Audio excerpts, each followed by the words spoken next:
नमस्कार, आपके साथ मैं हूं प्राची पाराशर।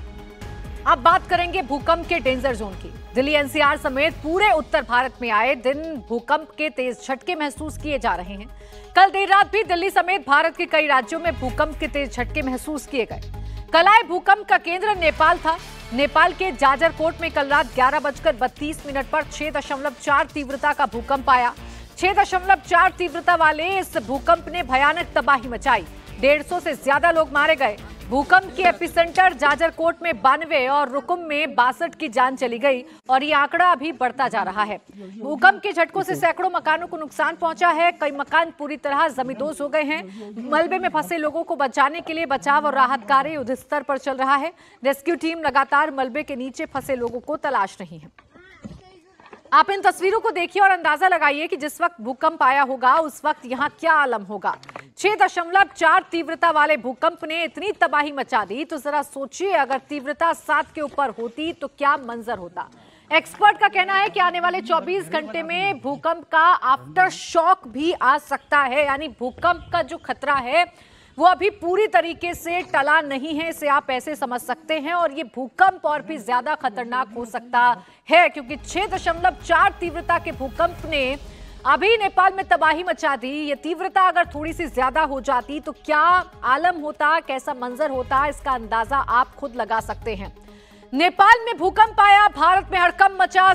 समय था रात 11:32, तीव्रता थी 6.4 और इसका केंद्र था नेपाल का जाजरकोट, जहां सबसे ज्यादा तबाही जो है वो देखने को मिली है, जिसकी वजह से कई लोगों की जान चली गई। अब तक 154 लोगों की जान जा चुकी है। ये एपिसेंटर रहा है नेपाल के जाजरकोट में। इसकी तीव्रता रही है 6.4 रिक्टर स्केल पर मापी गई है और 6.4 तीव्रता वाले इस भूकंप ने नेपाल में तबाही मचाई और नेपाल में 154 लोगों की जान जा चुकी है। मलबे में दबी हुई जिंदगियों को अभी तलाशा जा रहा है और कोशिश की जा रही है कि अगर एक भी जान मलबे के नीचे फंसी हुई है तो उसे जल्द से जल्द निकाला जाए, जिंदगी को बचाया जाए। नेपाल से आई कुछ तस्वीरें आपके सामने रखते हैं जो भूकंप के आने के कुछ सेकंड बाद की हैं। भूकंप आने के बाद जाजरकोट और रुकुम में लोग दहशत में आ गए। जिन्हें मौका मिला उन्होंने अपना घर तुरंत खाली कर दिया। सड़कों पर अफरा तफरी मच गई। पुलिस लोगों को गली गली जाकर अलर्ट करने लगी। क्या आलम रहा होगा जाजरकोट में, क्या आलम रहा होगा नेपाल में, इन तस्वीरों को देखकर आप खुद समझ जाएंगे क्योंकि जहां तहां मलबे में तब्दील हुए घर नजर आ रहे हैं। ताश के पत्तों की तरह घर ढह गए और इसमें कई लोगों ने अपनी जान गंवा दी है। सबसे ज्यादा नुकसान अगर कहीं पर हुआ है तो उस जगह को, जो कि इस भूकंप का एपिसेंटर बताया जा रहा है, जाजरकोट, 6.4 तीव्रता इसकी रिक्टर स्केल पर तीव्रता मापी गई है और मौतें जो हैं वो 154 मौतें अभी तक हो चुकी हैं। ये आंकड़ा अभी बढ़ सकता है क्योंकि अभी भी युद्ध स्तर पर रेस्क्यू ऑपरेशन चल रहा है। नेपाल के पीएम एक्शन में है। जो भूकंप प्रभावित इलाके हैं वहां का दौरा नेपाल के पीएम ने किया है। जल्द से जल्द लोगों को राहत बचाव जो सामग्री है वो पहुंच जाए, राहत बचाव हो जाए, मलबे के नीचे दबे लोगों को बचा लिया जाए, ये कोशिश की जा रही है।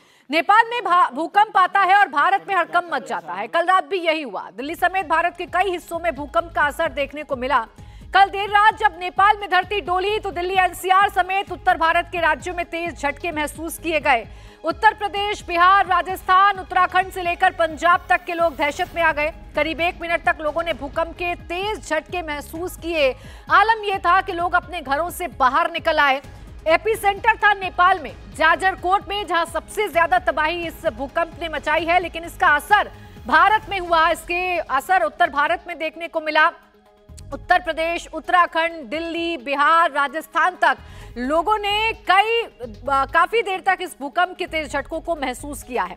अब सवाल यह है कि आखिर दिल्ली और उसके आसपास के इलाकों में बार बार जलजले क्यों आ रहे हैं? क्या दिल्ली में आ रहे सीरियल भूकंप कोई किसी बड़े खतरे का ट्रेलर है? दिल्ली भूकंप के डेंजर जोन में है। ऐसे में अगर बड़ा भूकंप आया तो कितनी तबाही मचेगी, भूकंप का पूरा साइंस आपको समझाएंगे। लेकिन पहले कल रात आए भूकंप के बारे में आपको जानकारी देते हैं। कल रात जो भूकंप आया था, दिल्ली, उत्तर प्रदेश, मध्य प्रदेश, राजस्थान, हरियाणा और पंजाब में लोगों ने भूकंप के झटके महसूस किए। और जिस वक्त ये भूकंप के झटके लोग महसूस कर रहे थे, अपने घरों से बाहर निकल रहे थे, क्या आलम था, लोग क्या कह रहे थे, आपको सुनवाते हैं। अभी टीवी देख रहा था घर पे। टीवी देखते देखते अचानक ही क्या हुआ, अचानक ही चक्कर सा आया माइंड में। तो मैं सोचा क्या हुआ अचानक, क्या। और ऊपर से जो दीवार होता है ना, दीवार हल्का सा पपड़ी सी चढ़ी। तो मैंने टीवी ऑन किया, टीवी ऑन के चेक करा कि भूकंप का सूचना आया हुआ है। तुरंत ही मैं घर से बाहर निकला। बाहर निकल के जब देखा कि बहुत सारे लोग भी इकट्ठे थे बाहर, वो भी बोल रहे भूकंप आया भूकंप आया।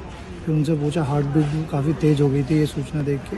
और फिर काफ़ी ज़्यादा वैसा माहौल हो गया था भूकंप के मारे, कि मतलब डर वाला माहौल क्रिएट हो गया था। भूकंप काफ़ी तेज़ी था, मेरे ख्याल से बहुत ज़्यादा तेज भूकंप के झटके महसूस हुए थे। मैं अभी सो रही थी, अचानक से बेड हिलने लगा, पूरा घबरा गए हम लोग। तभी हस्बैंड आए, भागो भूकंप है। तब सब लोग पूरी बिल्डिंगें बाहर आ गई हैं। बहुत ज़्यादा महसूस हुआ है, कुछ ही सेकंड का था पर बहुत तेज था। मैं बेड पर लेटा हुआ था और इतनी देर में भूकंप जो ऐसे बेड हिला तो मुझे झटका लगा और मैं एकदम करवट ले गया। तो मुझे लगा कि भूकंप, और मैं चिल्लाया। तो मैंने अपनी पत्नी को जगाया कि भूकंप के झटके है, बाहर निकलिए। और मेरे ख्याल 3 या 4 सेकंड था ये लगभग जो है। नेपाल में आखिर बार बार भूकंप आते क्यों हैं? नेपाल में भूकंप आता है तो दिल्ली क्यों हिलती है? अब आपको ये समझाते हैं। दरअसल नेपाल के नीचे इंडियन प्लेट यूरेशियन प्लेट के नीचे दब रही है। ये प्लेट हर साल 5 सेंटीमीटर तक दबती है और इसी वजह से हिमाचल 5 मिलीमीटर ऊपर उठता है। जो हिमालय है वो 5 मिलीमीटर ऊपर उठ जाता है, जिसकी वजह से प्लेट दबती है, चट्टानों के ढांचे में तनाव आता है और ये एक प्रमुख कारण रहता है जिसकी वजह से भूकंप आता है। तनाव बर्दाश्त ना होने पर भूकंप आता है। हिमालय क्षेत्र में भूकंप का सबसे ज्यादा खतरा मंडराता है और इसीलिए नेपाल में बार बार भूकंप के झटके महसूस किए जाते हैं। और जब नेपाल में भूकंप आता है तो इसका असर भारत के कई इलाकों में देखने को मिलता है, खासकर उत्तर भारत के कई इलाकों में इसका असर देखने को मिलता है। नेपाल की धरती इंडियन और यूरेशियन प्लेट के नीचे दब रही है। नेपाल में प्लेट हर साल नीचे दब रही है। हिमालय 5 मिलीमीटर ऊपर उठ रहा है, जिससे प्लेट दब रही है और प्लेट दबने से चट्टानों में तनाव पैदा हो रहा है। इस तनाव को बर्दाश्त ना कर पाना ही भूकंप होता है और सबसे ज्यादा हिमालय क्षेत्रों में इस भूकंप का खतरा मंडराता है। सेस्मोजेनिकली या सेस्मोटेक्टोनिक जियोलॉजिकल सेटिंग से देखें तो नेपाल का जो ये क्षेत्र है, आपको यहाँ मैं इसलिए दिखाना चाहता हूँ कि ये पूरा ये नेपाल का जो गैप एरिया है, यहीं पर आपका 7.9 अर्थक्वेक 25 मैग्नीट्यूड 25 अप्रैल 2015 को हुआ था, जो 7.9 मैग्नीट्यूड का था। और इसके बाद से इसके आफ्टर शॉक्स, ये लास्ट आफ्टर शॉक था, पहला आफ्टर शॉक था जो 7.3 12 मई 2015 को हुआ था। और ये कल वाला जो अर्थक्वेक हुआ है वो यहाँ हुआ। और जो अब बोल रहे थे नवंबर 2022 से लेकर जनवरी 2023 अक्टूबर 2023 का ये पोर्शन टूटा था, ये आपका वेस्ट नेपाल था। अब आज ये जो टूटा है वो आपका अब ये जो है टुवार्ड्स रप्चर जोन की तरफ जा रहा है, टुवार्ड्स जो है rupture zone of the Gorkha earthquake की तरफ आ रहा है। तो ये गैप जोन है, यहाँ पर कोई जो है अर्थक्वेक नहीं था, आप देखिए। सो इसलिए गैप जोन में ये अर्थक्वेक 6.4 3 नवंबर 2023 को अर्थक्वेक हुआ। तो ये जानकारी है कि ये सैलो अर्थक्वेक था, जिसका मैग्नीट्यूड जो है 6.4 था, जो स्ट्रॉन्ग मैग्नीट्यूड में है। इसकी शेकिंग जो थी, जो नेपाल में करीब करीब 7 इंटेंसिटी था। 7 मैग्नीट्यूड तो अलग होता है, मैग्नीट्यूड कंटेंट ऑफ एनर्जी होता है, लेकिन इंटेंसिटी जो है डिग्री ऑफ शेकिंग होता है। तो जितना शेक ज्यादा होगा उतना बिल्डिंग की डैमेज ज्यादा होगी, क्योंकि जब बिल्डिंग का फ्रीक्वेंसी और शेकिंग का फ्रीक्वेंसी मैच करेगा तो रेजोनेंस होके बिल्डिंग गिरता है। तो वहां पर 7 का शेकिंग था, जहां पर ईपी सेंटर था। धीरे धीरे शेकिंग जो है घटता गया, धीरे धीरे शेकिंग जो है, आप इसमें आइएगा, ये जो ये है, ये पूरा धीरे धीरे शेकिंग ये नेपाल का सबसे ज्यादा था, करीब करीब 6-7 था। यहाँ पर देखिए ये न्यू इसका आई है ये, और ये येलो रंग का जो वो करीब 6 था। और धीरे से जब आते जाएंगे तो ये घटते घटते करीब करीब इसका जो है, यहाँ पर लखनऊ है, यहाँ पर दिल्ली है, आते आते ये दिल्ली 3 और 4 के बीच में दिल्ली पहुंचा, इसलिए दिल्ली में शेकिंग काफी फील हुआ।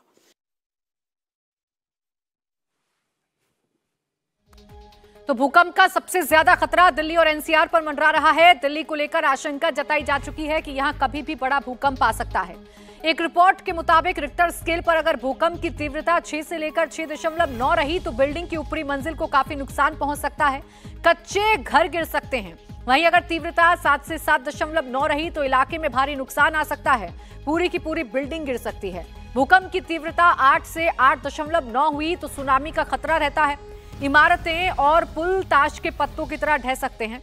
तीव्रता अगर 9 से ज्यादा हुई तो इतनी तबाही मचेगी कि आप कल्पना भी नहीं कर सकते हैं।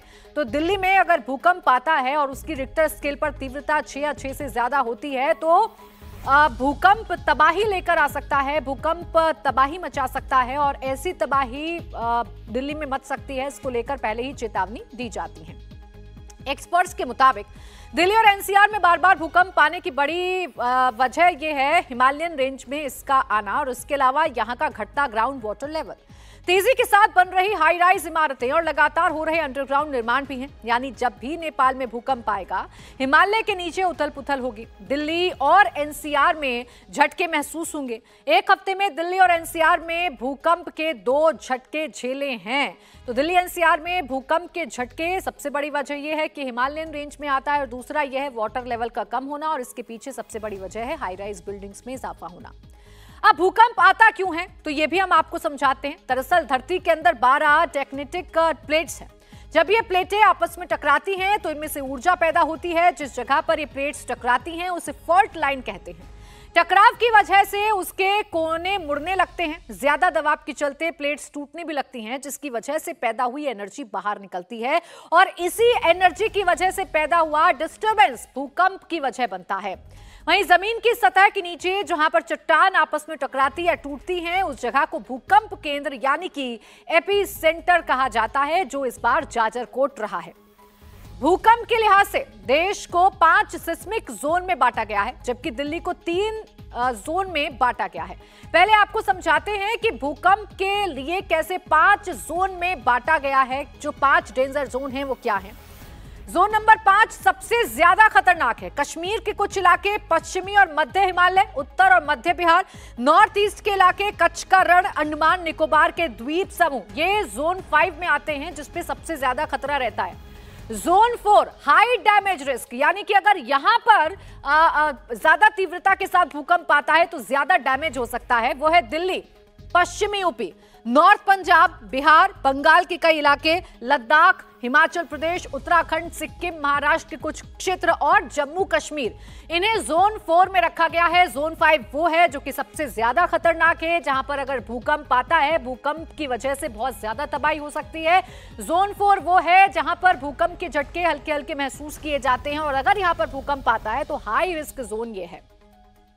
वहीं भूकंप के लिहाज से दिल्ली को 3 जोन में बांटा गया है, जिसमें यमुना नदी के किनारे के ज्यादातर इलाके, उत्तरी दिल्ली का कुछ हिस्सा और दक्षिणी पश्चिम का थोड़ा सा हिस्सा है। मैं आपको समझाती हूं कि कैसे बांटा गया। 3 जोन है, रेड जोन, ऑरेंज जोन और ग्रीन जोन। जो रेड जोन में आते हैं यानी जो खतरनाक इलाके हैं वो है यमुना फ्लड प्लेन, पटपड़गंज, मयूर विहार, प्रीत विहार, लक्ष्मी नगर और अक्षरधाम। ये वो इलाके हैं जो कि रेड जोन में आते हैं।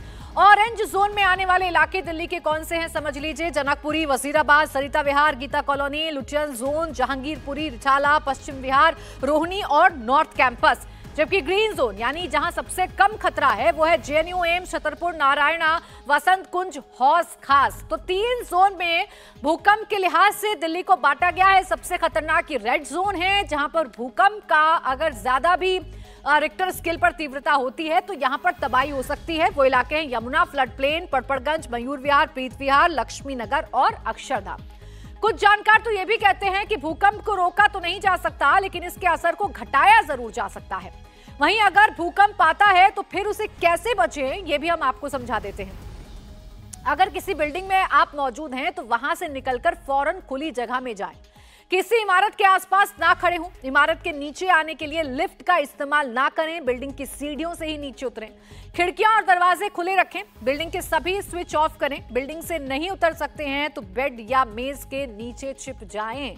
तो इस तरीके से आप जब भूकंप आ रहा है तो अपने आप को सुरक्षित रख सकते हैं। सबसे ज्यादा जरूरी यह है कि भूकंप के झटके अगर आप महसूस कर रहे हैं तो आप तुरंत अपने घर से बाहर निकलें और किसी खुली जगह पर जाएं जहां इमारतों के गिरने का खतरा ना हो।